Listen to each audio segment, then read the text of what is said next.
बंधु माने आजिर एही कार्यक्रम को आपण मानक स्वागत। आजिर एही कार्यक्रमटी कुंभ राशि व्यक्ति विशेष मानक पई बहुत गुरुत्वपूर्ण अटे। तो आपणकर जदि कुंभ राशि होइथाय तेबे वीडियोटी को स्किप न करी थरे मात्र शेष पर्यंत निश्चय देखंतु, कारण कुंभ राशि व्यक्ति विशेष मानकर जीवन एही सरस्वती पूजा ठारो अर्थात फेब्रुआरी मासरे बदलिबाकू जाउछि। कारण फेब्रुआरी मासरे बुध एवं सूर्य निजर राशि परिवर्तन करने जाउछंती। तो एहार प्रभाव रे आपणक जीवन रे मध्य किछि परिवर्तन हेबाकू जाउछि। तेबे एहा आपणक पई शुभ रहिबो ना अशुभ से विषय रे जानिबा पई आपण माने वीडियोटी को शेष पर्यंत निश्चय देखंतु। एवं आपणकर जदि कुंभ राशि होइथाय तेबे वीडियोटी को लाइक करी चैनल टी को सब्सक्राइब करि दियंतु। कमेंट बॉक्स रे भक्ति एवं श्रद्धार सहित जय मां सरस्वती निश्चय लिखंतु। तो बंधु माने आसंतु आरंभ करिबा आजिर एही कार्यक्रम को, जहा कि जन्म राशि एवं चंद्र राशि उपरे आधारित अटे। तो राशि चक्रर 12 गोटी राशि मध्यरु 11 नंबर राशि हेउछि कुंभ राशि एवं कुंभ राशि रो राष्ट्राधिपति हेउछंती शनि। तो शनि आपणकर प्रथम भाव रे ही विराजमान अछंती। आपणकर द्वितीय भाव रे विराजमान अछंती राहु एवं शुक्र। चतुर्थ भाव रे विराजमान अछंती देवगुरु बृहस्पति। पंचम भाव रे विराजमान अछंती मंगल। अष्टम भाव रे विराजमान अछंती केतु एवं आपणकर द्वादश भाव रे विराजमान अछंती सूर्य एवं बुध। तो बंधु माने सर्वप्रथम आसंतु जानि नेबा आपणकर स्वास्थ्य किपरि रहिबो फेब्रुआरी 2025 रे। तो बंधु माने कुंडलीर प्रथम भावटी होइथाय आपणकर स्वास्थ्यर भाव, इम्यूनिटी सिस्टम रो भाव। तो आपणकर प्रथम भावर अधिपति शनि आपणकर प्रथम भाव रे ही विराजमान अछंती। तो बंधु माने 11 फेब्रुआरी पर्यंत जे पर्यंत बुध आपणकर द्वादश भाव रे अछंती, तो से पर्यंत आपणको निजर स्टमक रिलेटेड किछि सतर्क रहिबार अछि। निजर खाद्य पेय प्रति ध्यान रखिबार अछि, कारण 11 फेब्रुआरी भितरे आपणकर पेट जनित स्टमक रिलेटेड किछि समस्या देखा देई पारे। मात्र आपणकर इम्यूनिटी सिस्टम किंतु मजबूत रहिबो। एवं 11 फेब्रुआरी परे जेतेबेले बुध आपणकर प्रथम भाव रे थिबे सेतेबेले आपणकर स्वास्थ्य बहुत भलो रहिबो। 11 फेब्रुआरी परे आपणकर स्वास्थ्य संबंधित अन्य कोनोसी भी समस्या देखा जिवो नाही। तो फेब्रुआरी मासरे आपणकर स्वास्थ्य बहुत भलो रहिबो। एबे आसंतु जानिबा आपणकर शिक्षा क्षेत्र किपरि रहिबो फेब्रुआरी 2025 रे। विद्यार्थी मानक पई किपरि रहिबो फेब्रुआरी मासटी। तो बंधु माने कुंडलीर पंचम भावटी होइथाय आपणकर शिक्षार भाव। तो आपणकर पंचम भावर अधिपति हेउछंती बुध, जे कि आपणकर द्वादश भाव रे विराजमान अछंती। एवं 11 फेब्रुआरी को बुध आपणकर प्रथम भाव को चलन करिवे। तो 11 फेब्रुआरी को बुध जेतेबेले आपणकर प्रथम भाव को आसीबे, तो 11 फेब्रुआरी परे आपणकर पाठ पढ़ा पई समय बहुत भलो रहिबो, सर्वश्रेष्ठ रहिबो। आपणकर पंचम भाव रे विराजमान अछंती मंगल, जे कि आपणकर दशम एवं तृतीय भावर अधिपति अटंती। तो मंगल आपणको बहुत एनर्जी प्रदान करिवे, मात्र मझिरे मझिरे आपणकर माइंड टिके डाइवर्ट होई पारे। ऑनलाइन गेम डिजिटल एवं आपण निजर फ्रेंड्स मानक सहित समय बिताइबा पई चाहिबे। मात्र 11 फेब्रुआरी को बुध जेतेबेले आपणकर प्रथम भाव को चली आसीबे, तो आपणकर पाठ पढ़ा सब दिगरु ठीक ठाक रहिबो। आपणकर जदि कोनोसी एग्जाम अछि 11 फेब्रुआरी परे, तो आपणको पई ताहा बहुत भलो रहिबो। एवं आपण जदि कोनोसी एडमिशन नेबा पई चाहुछंती, कोनोसी फॉर्म फिलअप करबा पई चाहुछंती, तो सेथि पई मध्य 11 फेब्रुआरी परर समय आपणको पई अनुकूल रहिबो। एबे आसंतु जानिबा आपणकर प्रेम जीवन किपरि रहिबो फेब्रुआरी 2025 रे।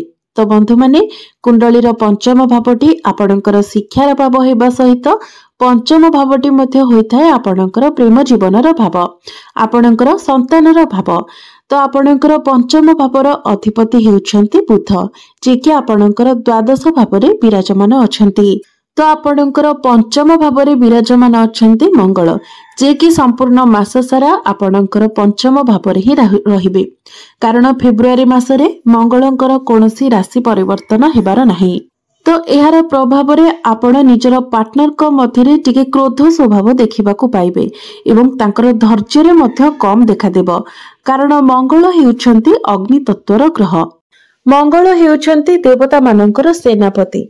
तो आपण निजर पार्टनर को मध्यरे मध्य सेही भली किछि क्वालिटी देखिबाको पाइबे। से आपणको निज हिसाब रे चलाइबाको पसंद करिवे।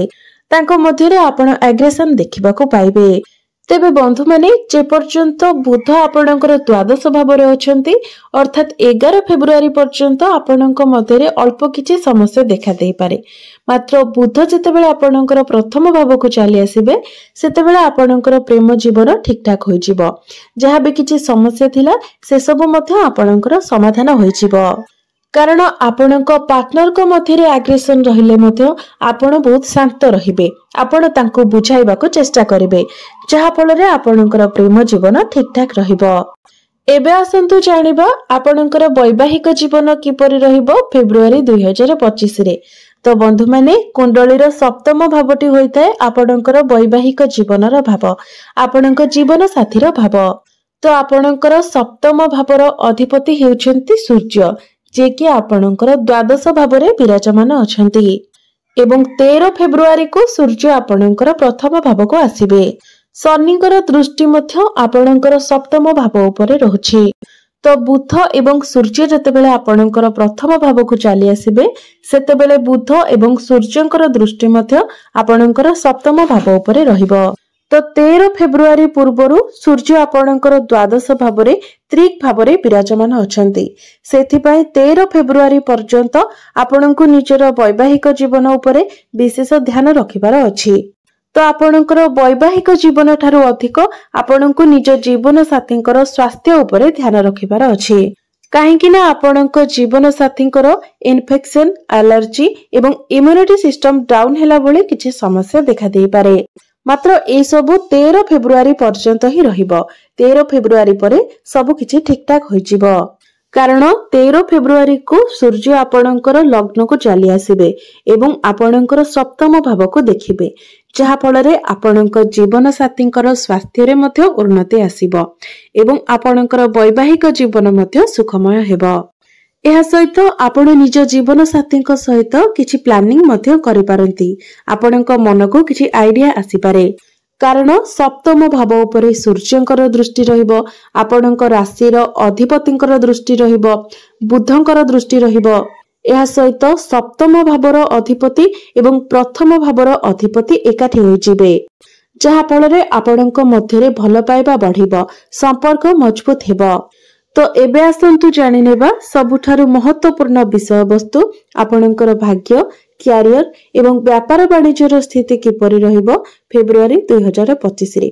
तो बंधु माने कुंडलीर नवम भावटी होइथाय आपणकर भाग्यर भाव।